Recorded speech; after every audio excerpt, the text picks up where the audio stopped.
ഞാൻ ആനിസ്, +2 വിദ്യാർത്ഥിനിയാണ്.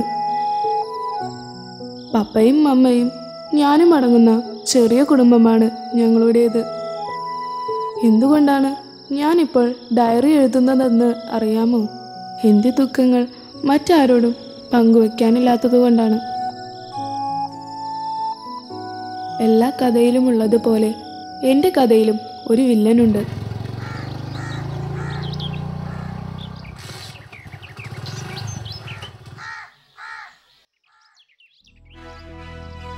ഇത് അവരാച്ചൻ, എൻ്റെ കഥയിലെ വില്ലൻ. ഒന്നുകൂടി തെളിച്ചു പറഞ്ഞാൽ എൻ്റെ പപ്പ.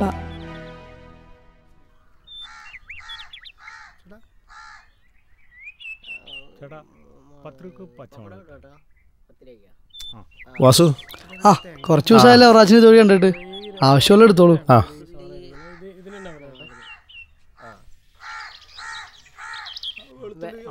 നാടൻ മുരിങ്ങ, നല്ല അച്ചിങ്ങയുണ്ട്.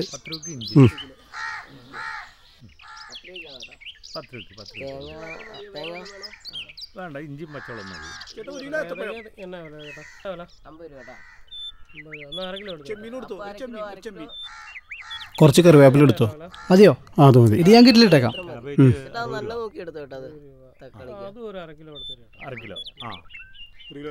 250, 300.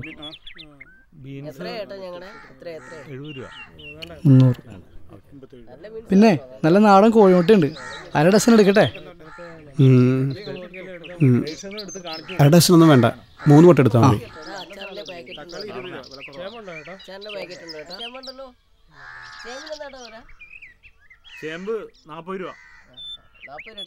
ഒരു മുട്ട പപ്പയ്ക്ക്, ഒന്ന് അമ്മയ്ക്ക്, പിന്നൊന്ന് എനിക്കും. അതിൽ കൂടുതലില്ല. ഇതിൽ നിന്ന് മനസ്സിലായില്ലേ പപ്പയുടെ സ്വഭാവം? മിസ്സിനെ കണ്ടിരുന്നല്ലോ ഇന്ന് ഉച്ചക്ക്.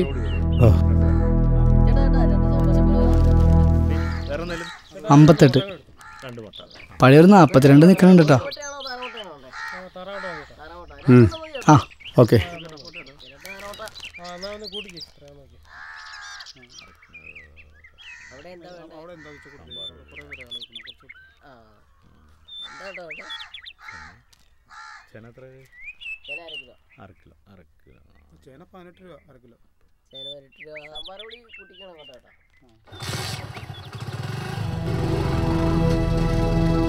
എന്തിനായിരിക്കും അവള് നട്ടുച്ചക്ക് അതിലേ പോയത്?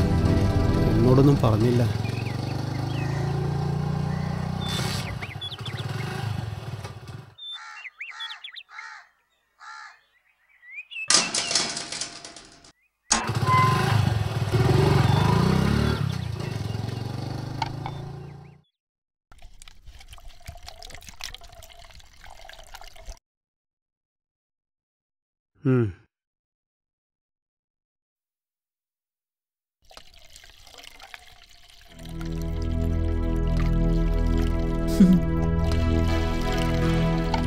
നീ ഇന്ന് ഉച്ചക്ക് എവിടെയെങ്കിലും പോയിരുന്നോ? എന്താ പ്രശ്നം? എന്താ പ്രശ്നമെന്നാ? നിന്റെ തന്നിഷ്ടത്തിൽ നടക്കാമെന്നാ നീ വിചാരിച്ചേ? നാശം പിടിക്കാനായിട്ട് ഈ മനുഷ്യനെ കൊണ്ട് തോറ്റു. എന്താണ് നീ പറഞ്ഞേ? ഇനി എന്നെ തൊട്ടാനുണ്ടല്ലോ നിങ്ങള്. തൊട്ടോ നീ? എന്ത് ചെയ്യോടി? എന്ത് ചെയ്യുന്നു? എന്താണ് ഇവിടെ? നിനക്ക് പഠിക്കാനൊന്നുമില്ലേ? തോന്നിയാസം കാണിച്ചിട്ട്.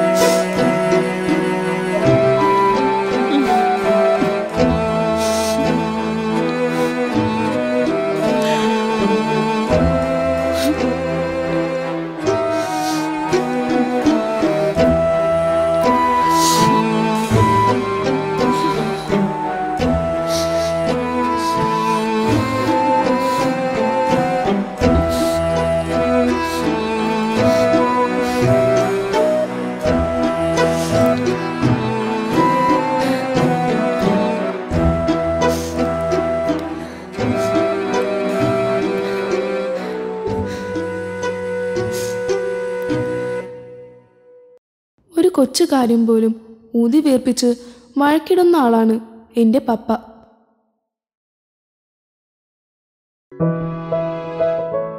ഇവിടേക്ക് സ്നേഹസാന്ത്വനമായി എന്നിലേക്കെത്തിയ എൻ്റെ പ്രിയപ്പെട്ട ടിൻറ്റുമ്മ.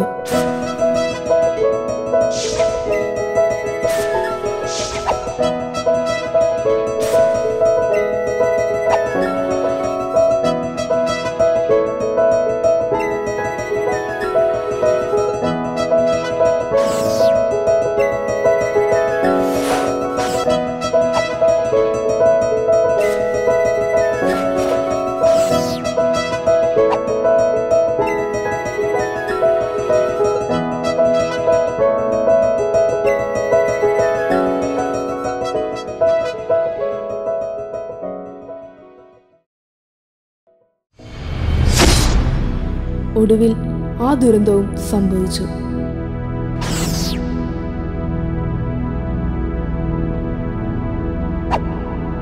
പപ്പയുടെ പിടിയിൽ നിന്നും ഓടിയകന്ന ടിൻറ്റു എൻ്റെ ജീവിതത്തിൽ നിന്നു കൂടിയാണ് ഓടിയകന്നത്. ടിൻറ്റു പോയ വഴിയിൽ പിന്നെ പുല്ല് പോലും മുളച്ചിട്ടില്ല.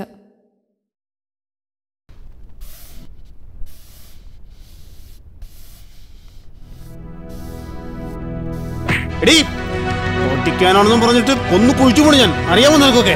നീ ഇതെന്തു ഉദ്ദേശിച്ചാടി? എന്തിനാ മനുഷ്യ നിന്നെ ഞാൻ നീ ഒരുത്തിയാടി ഇതിനൊക്കെ വളം വെച്ചു കൊടുക്കണത്. നീ വീട്ടിലിരിക്കും മര്യാദക്ക് വളർത്തണോടി ഇവളാ. എന്റെ വളർത്തു നിങ്ങളുടെ എന്താണ് നീ തർക്കുത്തരം പറഞ്ഞത്? നീ വളർത്തിയതിന്റെ അടി കാണുന്നത്. ഇവള് കണ്ണിക്കണവന്റെ കൂടെ അഴിഞ്ഞാലായിരുന്നടി. നിനക്കിപ്പം തൃപ്തിയായില്ലടി. ഞാൻ അവസാനമായിട്ട് പറയുക, ഇനി ഇങ്ങനെ എന്തെങ്കിലും ഉണ്ടായാ നീ ഓർത്തോ, ഈ വീടിന്റെ അഭിമാനത്തിന് കോട്ടം വരുത്തുന്ന എന്തെങ്കിലും ഉണ്ടായാ എവിടെയാണ് നീ പോയത്? നീ മിണ്ടരുത്. പഠിക്കാനല്ല കെട്ടിയൊരുങ്ങി പോയിക്കോളും. പൊയ്ക്കോ നീ എന്റെ മുമ്പിന്ന്.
ഏയ് എന്താ പറച്ചത്?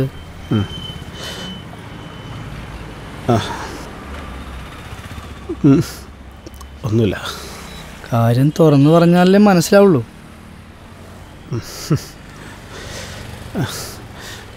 വീട്ടിലൊരു സമാധാനമില്ലടോ. അവരമ്മയും മോളും കൂടി എന്നെ തോൽപ്പിക്കാൻ ഇറങ്ങിയിരിക്കുക. മനസ്സിലായില്ല. ഞാൻ പറയുമ്പോൾ തെറ്റിദ്ധരിക്കരുത്. അവറാച്ചനെന്തെങ്കിലും അവരുടെ ഇഷ്ടം എന്താണെന്ന് അന്വേഷിച്ചിട്ടുണ്ടോ? പ്രശ്നങ്ങളെ അവരുടെ കണ്ണിലൂടെ കാണാൻ ശ്രമിച്ചിട്ടുണ്ടോ? അവറാച്ചൻ്റെ ആശയങ്ങൾ സൗമ്യമായ രീതിയിൽ അവതരിപ്പിച്ച് നോക്കൂ. അതുപോലെ അവർക്ക് പറയാനുള്ളതും ക്ഷമയോടെ കേൾക്കണം. ഇപ്പം 3 പേരും 3 ലോകത്താ. അവറാച്ച, നിങ്ങൾ തമ്മിലുള്ള വിനിമയ തകരാറാണ് പ്രശ്നം. ഉപാധികൾ വെച്ചുള്ള ജീവിതമാണ് കുഴപ്പമുണ്ടാക്കുന്നത്. ഇനി ചെല്ലുമ്പോൾ ഒരു ചെറു പുഞ്ചിരി, ഒരു തലോടൽ, അവരെ പരിഗണിക്കുന്നു എന്നൊരു തോന്നൽ, ഇത്രയും മതി കുടുംബജീവിതത്തിൽ അത്ഭുതങ്ങൾ സംഭവിക്കാൻ. ആ എന്തായാലും അതിൻ്റെ പേരിലുള്ള സ്മോളടി വേണ്ട. അവറാച്ചൻ പൊക്കോ, ചെല്ല്, സൂക്ഷിച്ചു പോണം. ആ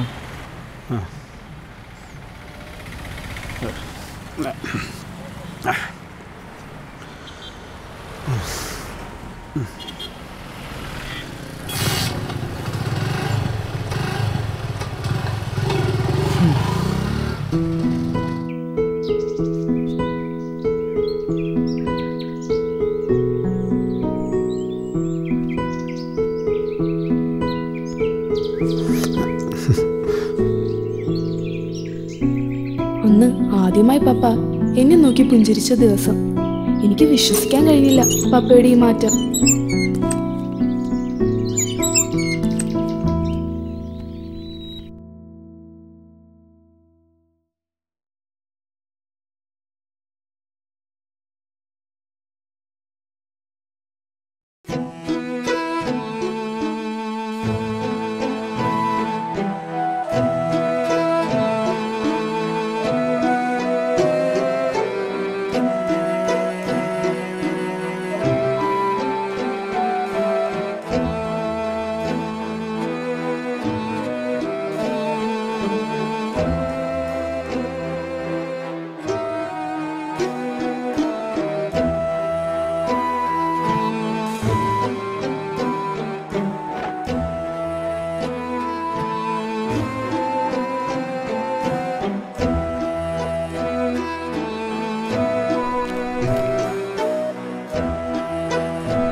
എൻ്റെ ഡയറി വായിച്ചപ്പോഴാണ് പപ്പ അറിയുന്നത് ഞാൻ പപ്പയെ സ്നേഹിച്ചിരുന്നില്ല എന്നത്.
ഞാൻ പറഞ്ഞത് തിരുത്തട്ടെ. ഇപ്പോൾ ഞാൻ എൻ്റെ പപ്പയെ ഒരുപാട് സ്നേഹിക്കുന്നു. സ്വർഗം എന്താണെന്നത് ഞാൻ മനസ്സിലാക്കുന്നു. അത് തേടി എവിടേക്കും പോകണ്ട. നമ്മുടെ വീട്ടിലും സൃഷ്ടിക്കാം സ്വർഗം. നിർത്തട്ടെ. സ്നേഹപൂർവം, ആലീസ്.